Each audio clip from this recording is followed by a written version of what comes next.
नमस्कार, आप सभी का स्वागत है हानिया स्टडी पॉइंट में। फ्रेंड्स, इस क्लास में हम जीव विज्ञान से बनने वाले महत्वपूर्ण 30 प्रश्नों को देखने वाले हैं जो आरओ एआरओ एग्जाम के लिए महत्वपूर्ण हैं। अगर आप चैनल पर नए हैं तो चैनल को सब्सक्राइब जरूर कीजिए और वीडियो को लाइक और शेयर जरूर कीजिए। तो आइए चलते हैं क्लास की तरफ, देखते हैं प्रश्न नंबर 1।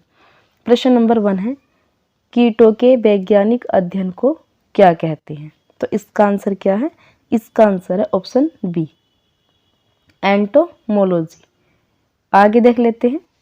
प्रश्न नंबर हमारा 2। प्रश्न है, रेशम कीट पालन को क्या कहते हैं? तो इसका आंसर क्या है? इसका आंसर है ऑप्शन सी, सेरीकल्चर। एपीकल्चर कहते हैं मधुमक्खी के पालन को। एक मिनट, एपीकल्चर कहते हैं मधुमक्खी के पालन को। सेरीकल्चर कहते हैं रेशम कीट के पालन को। और हॉर्टिकल्चर कहते हैं फूलों, फलों और सब्जियों व मसालों की खेती को। फ्लोरिकल्चर कहते हैं फूलों की खेती को। आगे देख लेते हैं। नेक्स्ट प्रश्न हमारा प्रश्न है, निम्न में से बेमेल को ज्ञात कीजिए। तो इसका आंसर क्या है? इसका आंसर है ऑप्शन बी, साइकोलॉजी। आगे देख लेते हैं। नेक्स्ट प्रश्न हमारा प्रश्न है, डायनासोर थे। तो इसका आंसर क्या है? इसका आंसर है ऑप्शन डी, सही है। आगे देख लेते हैं। नेक्स्ट प्रश्न हमारा प्रश्न है, निम्नलिखित में से कौन सी गैस प्राचीन पृथ्वी के वायुमंडल से अनुपस्थित थी? तो इसका आंसर क्या है? इसका आंसर है ऑप्शन सी, ऑक्सीजन। आगे देख लेते हैं। नेक्स्ट प्रश्न हमारा प्रश्न है, निम्नलिखित में से सील किस जाति का है? तो इसका आंसर क्या है? इसका आंसर ऑप्शन डी, स्तनपायी। आगे देख लेते हैं। नेक्स्ट प्रश्न हमारा प्रश्न है, सांप के जहरीले विषदंत होते हैं जो रूपांतरित रूप है।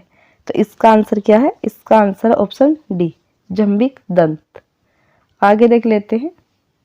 नेक्स्ट प्रश्न हमारा, निम्नलिखित में से किस ग्रुप के जंतु प्रायः रात्रिचर होते हैं? तो इसका आंसर क्या है? इसका आंसर है ऑप्शन बी, मच्छर, चमगादड़, उल्लू। आगे देख लेते हैं। नेक्स्ट प्रश्न हमारा, मच्छरों के बारे में निम्नलिखित कथनों पर विचार कीजिए। ऑप्शन ए है केवल नर रक्त चूसते हैं। ऑप्शन 2 केवल मादा रक्त चूसती है। ऑप्शन 3 मादा पौधों का रस चूसती है। ऑप्शन 4 मादा की अपेक्षा नर के डेने बड़े होते हैं। ऑप्शन 5 है नर की अपेक्षा मादा के डेने बड़े होते हैं। तो इसका आंसर क्या है? इसका आंसर है ऑप्शन 2 और 5।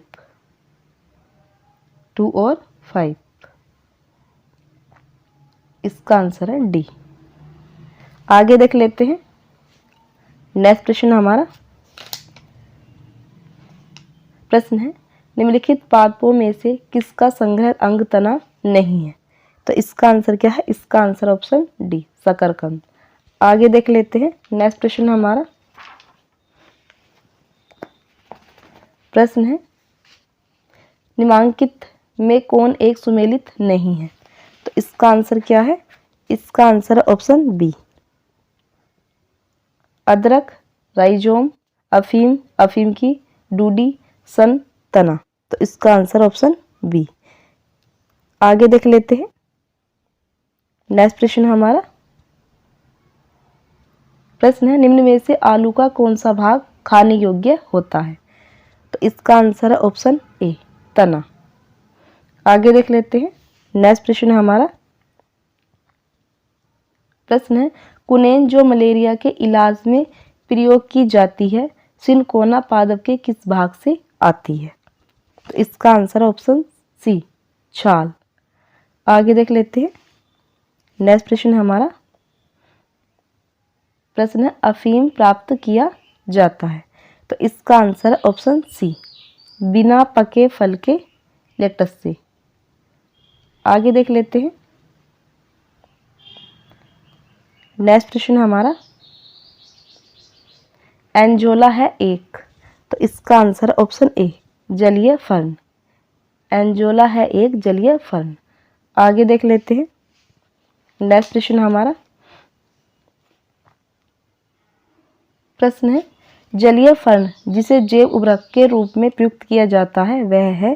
तो इसका आंसर है ऑप्शन बी, एंजोला। आगे देख लेते हैं। नेक्स्ट प्रश्न हमारा।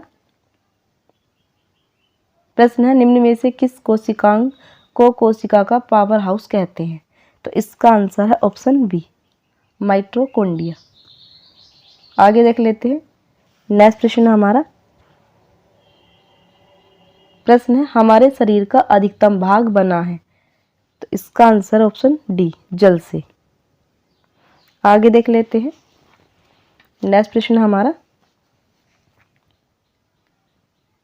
प्रश्न है निम्नलिखित में से कौन मानव शरीर की सबसे छोटी हड्डी है? तो इसका आंसर क्या है? इसका आंसर है ऑप्शन बी, स्टेपीज। आगे देख लेते हैं।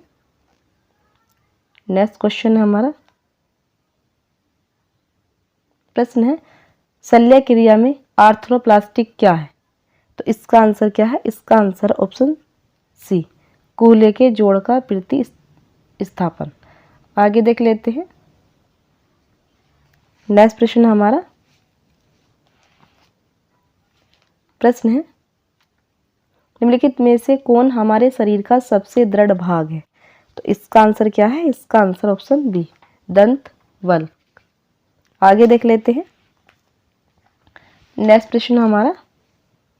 रुधिर वर्णिका के संबंध में निम्नांकित इस कथनों पर विचार कीजिए तथा नीचे दिए गए कूट से सही उत्तर चुनिए। तो ऑप्शन ए है इसमें लोहा होता है। ऑप्शन 2 है यह रक्त को लाल रंग प्रदान करता है। ऑप्शन 3 है यह कुछ रोगों के प्रति प्रतिरक्षा प्रदान करता है। ऑप्शन 4 है यह रक्त में ऑक्सीजन का वाहक है। तो इसका आंसर है ऑप्शन सी, 1, 2, 4। इसमें लोहा होता है, ये भी सही है। ऑप्शन 2 है यह रक्त में लाल रंग प्रदान करता है, ये भी सही है। और ऑप्शन 4 है यह रक्त में ऑक्सीजन का वाहक है। आगे देख लेते हैं। नेक्स्ट प्रश्न हमारा। प्रश्न है लाल रक्त कणिकाओं का रंग होता है। तो इसका आंसर क्या है? इसका आंसर ऑप्शन बी, हीमोग्लोबिन के कारण। आगे देख लेते हैं। नेक्स्ट प्रश्न हमारा। प्रश्न है निम्न रक्त वर्ग सर्वाधिक दाता होता है। तो इसका आंसर क्या है? इसका आंसर ऑप्शन बी। आगे देख लेते हैं। नेक्स्ट प्रश्न हमारा। प्रश्न है लाल रक्त कणिकाएं मुख्यतः बनती हैं। तो इसका आंसर ऑप्शन डी, अस्थि मज्जा से। आगे देख लेते हैं। नेक्स्ट प्रश्न हमारा। प्रश्न है एक सामान्य 70 किलोग्राम भार वाले वयस्क मनुष्य में रक्त की कुल मात्रा होती है। तो इसका आंसर है ऑप्शन बी। आगे देख लेते हैं। नेक्स्ट प्रश्न हमारा। प्रश्न है HRH कारक का नाम संबंधित है एक प्रकार का है। तो इसका आंसर है ऑप्शन सी, बंदर से। RH कारक का नाम संबंधित है बंदर से। आगे देख लेते हैं। नेक्स्ट प्रश्न हमारा। प्रश्न है ऑक्सीजन जो प्रकाश संश्लेषण से उत्पन्न होती है आती है। तो इसका आंसर क्या है? इसका आंसर है ऑप्शन ए, जल से। आगे देख लेते हैं। लास्ट प्रश्न है हमारा। प्रश्न है प्रकाश संश्लेषण प्रक्रिया के लिए निम्नलिखित में से किसकी उपस्थिति आवश्यक नहीं है? तो इसका answer option B, oxygen. Friends, इस क्लास में हमने जीव विज्ञान के 30 प्रश्नों को देखा है जो आरओ एग्जाम के लिए महत्वपूर्ण है। अगर आप चैनल पर नए हैं तो चैनल को सब्सक्राइब जरूर कीजिए और वीडियो को लाइक और शेयर जरूर कीजिए। धन्यवाद।